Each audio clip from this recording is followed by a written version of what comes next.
Ayan. Charan! Ayan, papasok kami sa sa tea house. So, ayan, pahinga muna kami. Tea house tayo. Ayun, asawa ko. Hi! Ay, simasen. Ganda. Ayan, inuman ng tsaa. Nandito na kami. Ganda na sa loob. Ito yung itsura sa loob. Wow! Tsaa. Ay, kainan din siya. Wow! Sugoy. Ano ito, Papa? Coco tsaa maker? Tea maker? Yan po na sa Kin. Kain na rin kami dito kasi ang ganda ng design. Ayan, welcome tea. Ganda.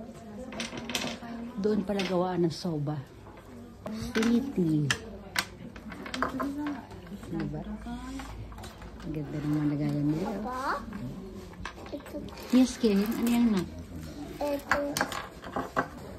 Pakita ko ulit yung mga kisame guys.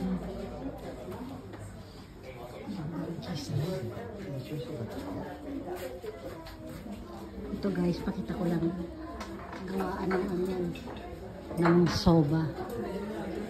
Ayan, ang ganda no?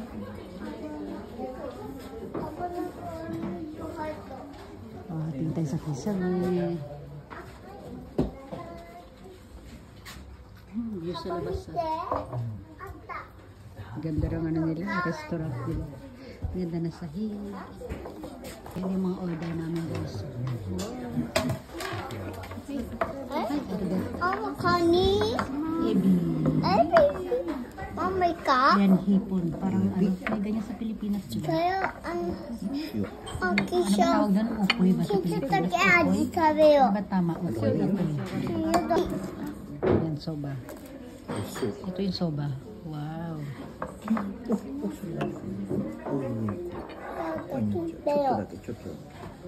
Diba? Yung sa asawa ko naman cold soba. Supay! Supay! Supay ne.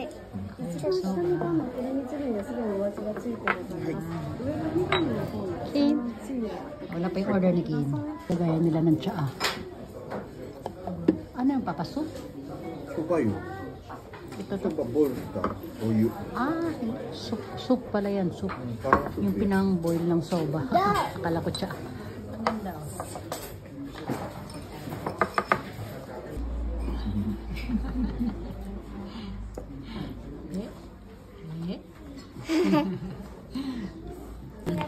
Tapos na kami guys. Ito na. Nako, dumami na yung tao.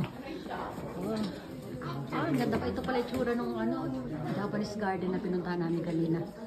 Ayan siya oh. Manawa. Kaya may mga souvenir items din. Pero may bili-bili. Ayan, nagbabayad na asawa ko. Ayan na, Kane. Labas na yung cane ko. Dali na. Open mo na. Dali na. Dali ah. Oops. Mag-alcohol naman. Sino ba? Bye everyone ka na. Bye everyone. Bye everyone. Bye. Okay.